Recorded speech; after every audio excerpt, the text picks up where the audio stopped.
Hi there, all you excellent show notes writers. I wanted to give you a quick rundown of what our tweets need to look like and how we're going to go about composing them. You may know these things, you may not. Some of these are particular to just the way I feel like it's best for our clients, seeing as how they're podcasters. And so here's how I want to do it. Our show notes tweet strategy has just some basic principles to it. First of all, make them around 100 characters. Not 140, that's what Twitter allows, but make them around 100. That'll allow for us to include short links and for people to retweet with comments if they want to do so. So it's good for us to allow our clients' tweets to have those parameters. Secondly, make your tweets intriguing or emotional. Man, the more emotional, the better. If you can engage someone on an emotional level when they read that tweet and it makes them want to click, that's exactly what we want. Our goal is to make readers into clickers. And then we want those clickers to be subscribers to the podcast. So we want to write those tweets in such a way that they're not just informational, but that they're intriguing and that they're emotional. Now we can do that by speaking to one of these 4 Ps: a passion, a pain, a problem, or a pleasure. So when you write your tweets, think, am I addressing some passion someone may have? Am I addressing a pain they need to have relieved or a problem they need fixed? Am I addressing a pleasure, something that would bring them great pleasure? Write it in such a way that you're speaking to those kinds of things. And then finally, when you include hashtags, only hashtag words that are searchable. And by searchable, I mean words that someone might be searching for on Twitter. So don't just hashtag words because they seem like an important word.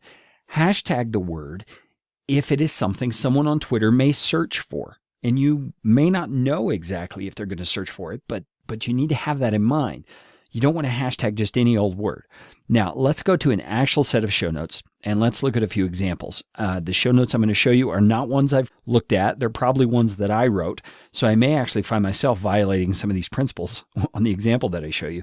But I want to take a look at these and have us examine them together. Okay, this is a recent episode of Growth to Freedom, one of our clients' shows. And the reason I chose this one is because Dan does not want social media blurbs like we provide. He just wants a whole bunch of tweets and even quotes. So we don't always include hashtags on his because his are quotes a lot of times. But if we can include hashtags, we will. So let's look here. This is a quote: "Meditation is creating a calm internal state no matter the outward circumstances." Eric Wallrabenstein. I hashtagged meditation because I'm pretty confident there are people out there searching for things about meditation. This may not be the best choice for a tweet, but it is a good quote, so it may be a thing that gets reshared. Now notice this is a little more than 1 line's width. That is about 100 characters on these Google Docs that we use, is 1 line's width. I let it go a little further just because it was a quote and it needed the guy's last name there. A strategy to connect with anyone you want to connect with on this episode of Growth to Freedom.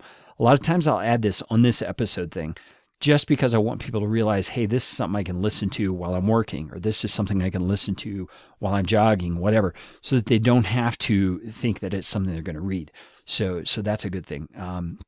This one didn't really have any good hashtagable words in my mind.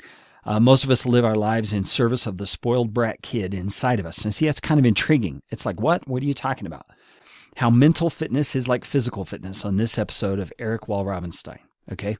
With Eric Wallrabenstein. So that one's even shorter than the 100. That's even better. Okay? See, this one again is a quote, not intended to be a tweet length. This one is a tweet. How meditation, see, I could have put a hashtag here and I'm going to do it. How meditation impacts productivity and success on this episode of Growth to Freedom. Now, I can even hashtag productivity and success.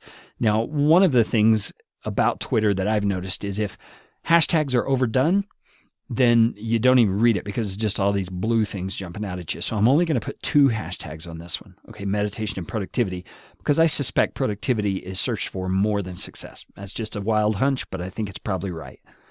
How to get fit from the inside out on this episode of Growth to Freedom. I think that's an intriguing tweet. All right. Here's another quote. I'm going to ignore that one and go on to the next one. How to help your children develop sustained attention on this episode of Growth to Freedom. I am going to change this to a 2-word hashtag. Okay, so sustained. Oh, I hit a wrong key there. Sustained is capitalized and attention is going to be capitalized because it's a 2-word hashtag, and that will make it more readable. So how to help your children develop sustained attention on this episode of Growth to Freedom. All right? Makes sense? Try and make them intriguing. Try and make them hit those 4 Ps. Make our clients' tweets such that they are excited to use them and that others who read them are excited to reshare or click on the links. That's basically it.